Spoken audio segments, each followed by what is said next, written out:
British East India company का गठन 1600 ईस्वी में एक व्यापारिक समूह के रूप में हुआ। ये भारत में पहली बार 1608 ईस्वी में सूरत में आई थी। 1757 में रॉबर्ट क्लाइव ने मीर जाफर की मदद से प्लासी की लड़ाई जीत ली। इस प्रकार Bengal British East India company के अधिकार में आने वाला पहला प्रांत बना।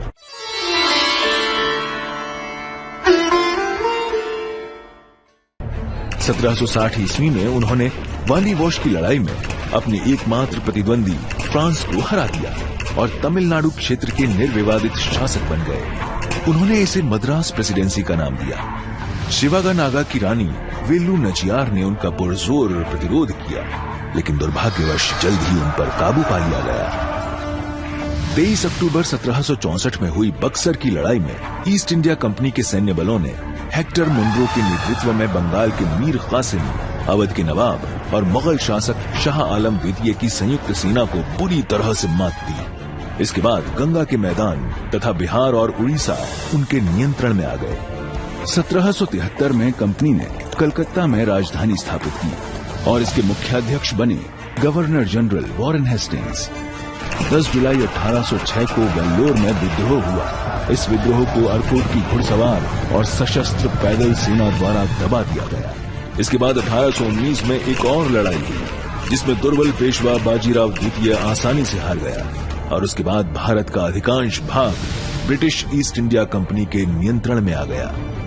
1849 में एंग्लो सिख लड़ाई के बाद पंजाब पर अंग्रेजी हुकूमत आ गई। बर्मा में भी 3 युद्धों को जीतकर अंग्रेजों ने 1885 तक आते आते पूरे उत्तर पूर्वी भारत पर अधिकार जमा लिया था। 1848 से 1856 के बीच गवर्नर जनरल डलहौजी ने डॉक्ट्रिन ऑफ लैप्स लागू की। इसके अंतर्गत यदि किसी भी भारतीय राज्य का कोई पुरुष उत्तराधिकारी न हो अथवा कंपनी के अनुसार वो उत्तराधिकारी अयोग्य हो, तो ब्रिटिश ईस्ट इंडिया कंपनी उस राज्य पर अधिकार जमा लेती थी। प्रारंभ में कित्तूर राज्य के विरुद्ध इस प्रकार का षड्यंत्र हुआ।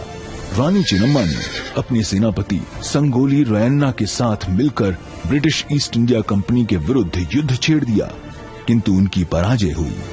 इससे उत्साहित ब्रिटिश ईस्ट इंडिया कंपनी ने 1848 में सतारा, 1849 में जयपुर और संबलपुर, 1854 में नागपुर और झांसी और 1855 में तंजावुर, अर्कोट और उदयपुर पर कब्जा जमा लिया। इस अन्याय ने 1857 के उस महायुद्ध को जन्म दिया, जो भारत का प्रथम स्वतंत्रता संग्राम कहलाता है।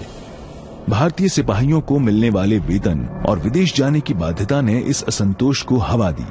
हालांकि इसका तात्कालिक कारण बने वो कारतूस जिनमें गाय और सूअर की चर्बी लगी थी और उन्हें दांतों से काटना पड़ता था। हिंदू और मुस्लिम दोनों के लिए ये अपवित्र बात थी। 29 मार्च 1857 बैरकपुर के परेड मैदान में 29 वर्षीय मंगल पांडे ने अपने ब्रिटिश अधिकारी पर आघात कर विद्रोह का शंखनाद कर दिया, किंतु उन्हें कैद कर मृत्यु दंड दे दिया गया। इस घटना के प्रत्युत्तर में भारत में विशेषतः गंगा की तराई और मध्य प्रदेश में कई सैन्य और जन विद्रोह फूट पड़े। श्रीमंत नाना साहेब पेशवा जैसे नायकों ने भी इस आंदोलन में भाग लिया। झांसी की रानी लक्ष्मीबाई ने अपना वह इतिहास प्रसिद्ध निर्णय सुनाया, मैं अपनी झांसी नहीं दूंगी। उन्होंने मुगलिया हुकूमत के अंतिम बादशाह बहादुर शाह जफर को अपना नेता घोषित कर घनघोर संघर्ष किया।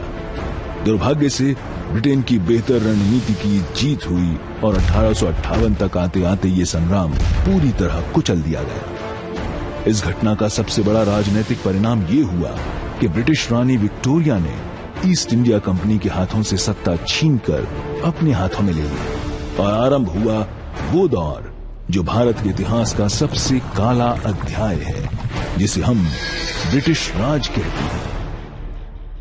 अंग्रेजों ने भारत की शिक्षा व्यवस्था को पूरी तरह नष्ट कर दिया और इसकी जगह अपनी शिक्षा पद्धति ले आए, जिसका एकमात्र उद्देश्य था ऐसे सरकारी नौकर गढ़ना जो मानसिक रूप से गुलाम और ब्रिटिश राज के प्रति स्वामीनिष्ठ हों। तो अंग्रेजों ने अनियंत्रित करारोपण और अकाल के समय कोई सहायता नहीं देकर गांवों की अर्थव्यवस्था नष्ट कर दी थी। परिणाम, ब्रिटिश राज में अकालों के चलते 5 करोड़ से भी अधिक भारतीय दर्दनाक और धीमी मौत मारे गए। भारत कपड़ों और अन्य चीजों के निर्माण में दुनिया में उत्तम था। ब्रिटिश राज ने इन भारतीय उद्योगों को भी तहस नहस कर डाला। भारत एक गरीब, लाचार, अनपढ़ और पूरी तरह से बर्बाद गुलाम देश बन गया।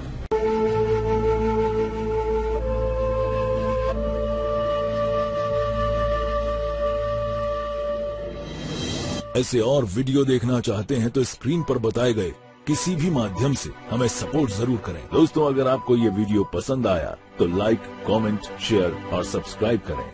हमारे कॉमिक्स और मर्चेंडाइज खरीदने के लिए please log on to www.itihasika.com।